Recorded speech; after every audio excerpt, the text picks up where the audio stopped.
Hey everyone, and welcome to another Oxygen webinar. Today we'll be going over the release of version 7.2 and the new features associated with it. Before we get started, two notable things to go over. One, we are using a new webinar tool. So I would just like to take a sec to make sure everything's working. If anybody can drop where they're from in the chat, I'd like to see that working. And while you're doing that, the second notable thing, I'm flying solo, so if you have any questions, I'll do my best to get to them during the presentation. But if you could extend some patience, I may have to get to it at a later date or at the end of the webinar. I'll try my best. That being said, we do have somebody in the chat.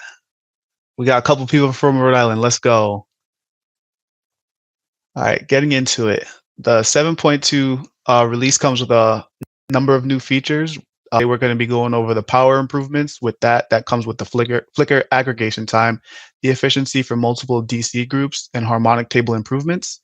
We'll also be going over the bridge balance via the measurement screen, modal test extensions, header search for DMD files, and as you can see, a lot more. I'm not going to bore you with these words, so we'll just get right into it.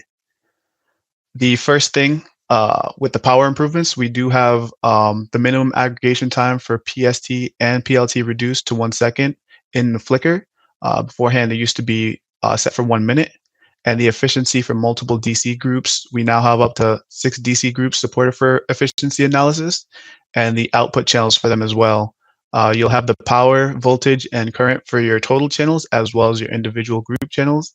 To use these two features, though, you will require an optional license file for the Power Advanced to be able to use this. What this looks like in software is we're going to come over here on our measurement screen and navigate over to our channel setup and create a power group. As you know, we'll need voltage and our currents. We'll go ahead and make a 3-phase power group with this shortcut here. Yep. And in the settings tab, we have our flicker. We'll enable the flicker analysis.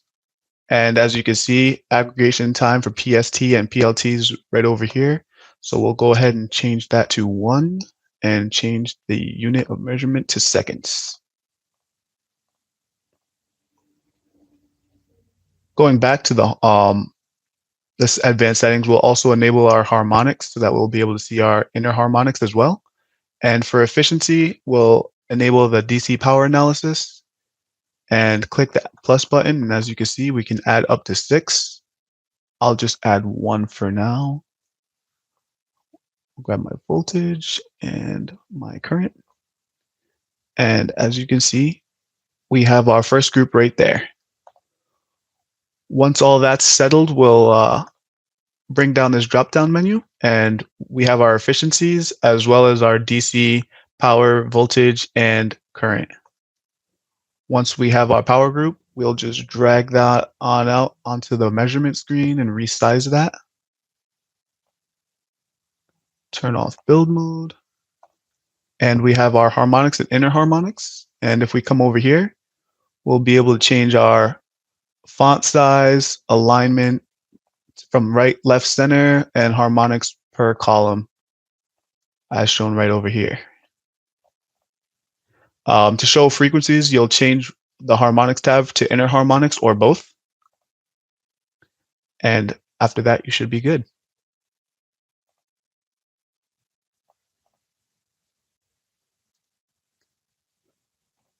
So as I had just said, we have our harmonics table. So a bit more in depth on that, you'll have the possibility to display the harmonics, inner harmonics, and both the power instrument. Beforehand, only the harmonics were shown. You'll have the possibility to change the font size, alignment, and option to define the maximum number of lines per column for both on the table side. Just as a quick heads up, like we will have a poll come up just so from a marketing standpoint, we can know how many of you guys are actually dealing with power in your day-to-day testing. So if you could just take the time to fill that out.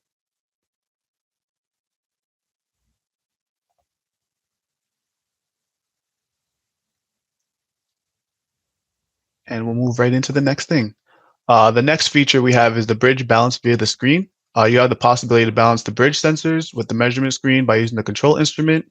It was a new instrument introduced in version 7.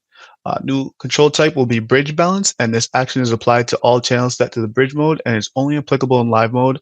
So before you hit that record button, make sure all your channels are balanced before actually starting your recording. So what this looks like and how to set it up, we'll go back into our measurement screen, and we'll go ahead and get our control instrument.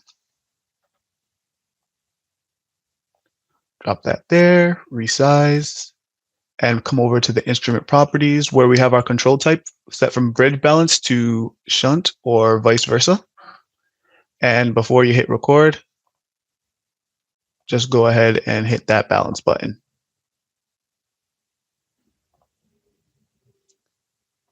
Next up, we have our modal test extensions. We have the possibility to export the geometry file created or edited in Oxygen into a UFF format, and the model animation and related instrument is going to be released later on in 7.3. That's currently still under development. But as you can see right here, once you're in the modal editor, you'll be able to export and it'll go into a UFF format.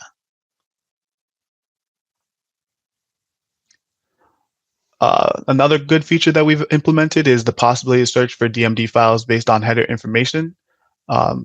This whole infographic right here, it's a lot, but we're going to go over it by step, and you'll see how easy it is and how useful it can be.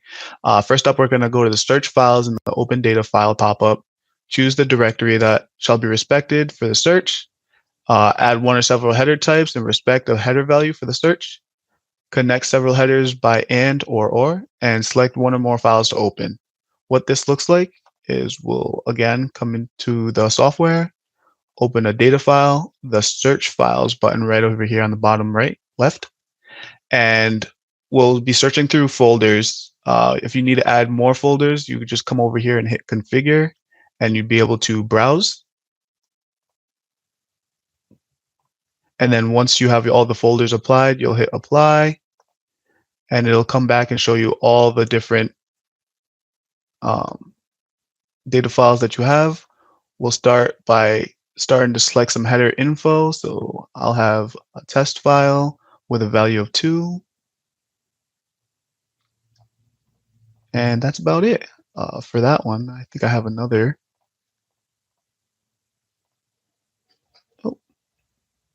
And based off of your header information, you'll be able to narrow down your extensive files so that you'll be able to pinpoint exactly which files it is that you're looking for without having to go through every single folder fishing for it.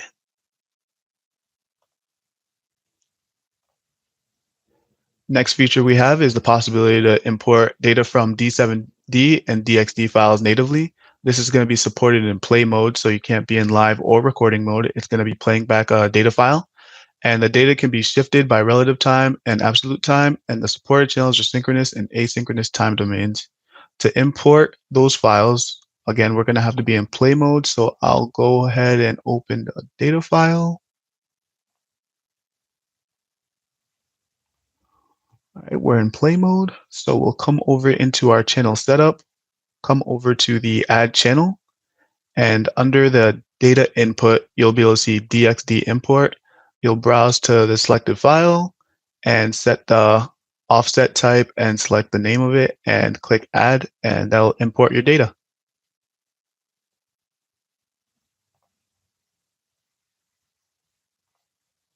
Moving on, we have the ADMA breaking data. This will give you the possibility to decode the breaking data acquired from the ADMA over Ethernet.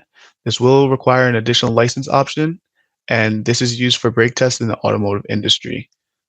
So to set this up, again, we'll go to this software. We will go over to the DAC hardware. Make sure ADMA is enabled. You'll get your hardware settings over here. And under each stream for channels, you'll come over to ADMA and you'll be able to select the ADMA breaking for any channel stream. And you'll be good to go. We also do have Datastream extensions. We have the possibility to send data blocks with a given time interval, as well as query the the time interval, and this as well will require an additional license option with the proper syntax listed right here. Also, again, with new features comes new SCPI commands for remote control capabilities. With these syntax and code, you'll be able to have the possibility to execute bridge balancing, as well as the possibility to enable and disable the bridge shunting.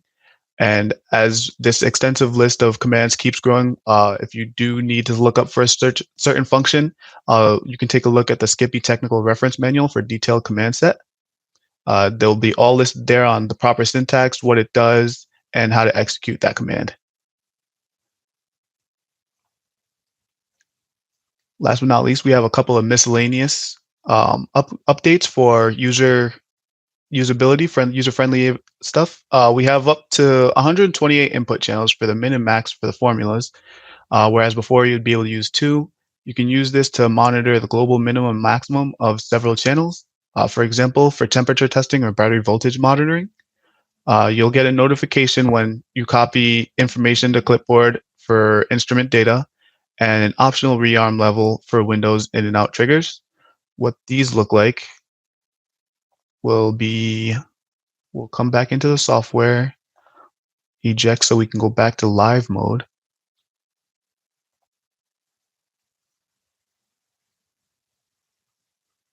Right, once we're back in live mode, to do the min and max, we'll actually be able to add a formula. And here we have our min and max functions. So we'll hit max and just add our channels.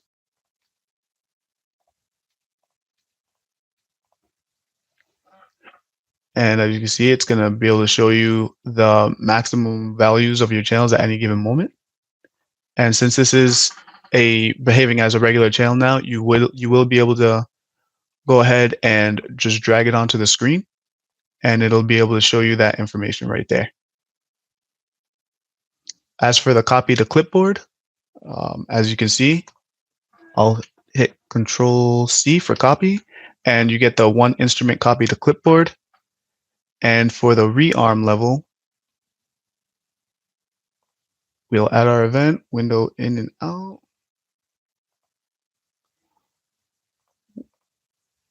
Let's go to event-based, record event, bring a channel. Upper and lower rearm levels can be filled out right here.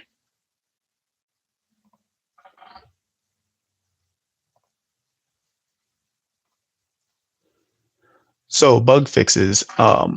So you as the customer, as the user, we value your feedback because we're continuously updating. So if you guys find any problems or bugs, you can report that to us, and our software team will work tirelessly to address those issues. Additionally, if there's a feature that you may need, you can feel free to contact us as well, and these can be implemented as feature request upgrades. So again, your feedback is invaluable. This go around, the bug fixes that have been addressed are the IMC2 plugin triggered virus scanner. That's been implemented and addressed. So we can go ahead and move on.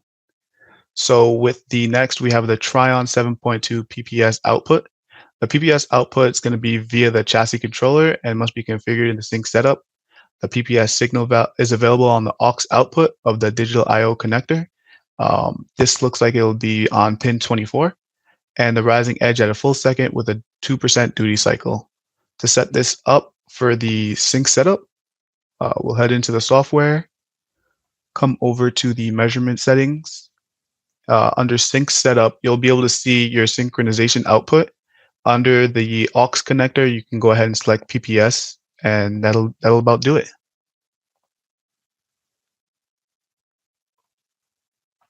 The next update we have is the chassis controller feature upgrade. With this, you'll have the possibility to remotely activate the following chassis controller hardware options with a license key. Just in case the hardware is already built into the chassis, you'll be able to activate the CAN, iRig, PTP, and GPS if applicable. The upgrade was only possible by factory before, so you'd have to send it into us. We'd activate it and then send it back out. But this time, you can just do it right there in-house. The information for license generation can be exported from the DEWETRON Explorer. This must be available with your purchase order, and the upgrade license file is possible in DEWETRON Explorer as well.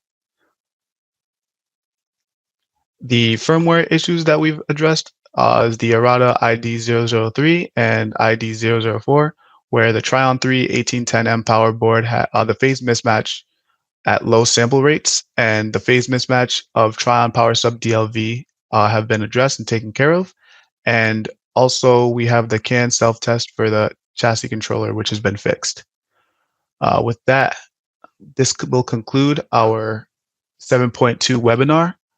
We just have one more quick interaction for you. You can go ahead and fill out this survey.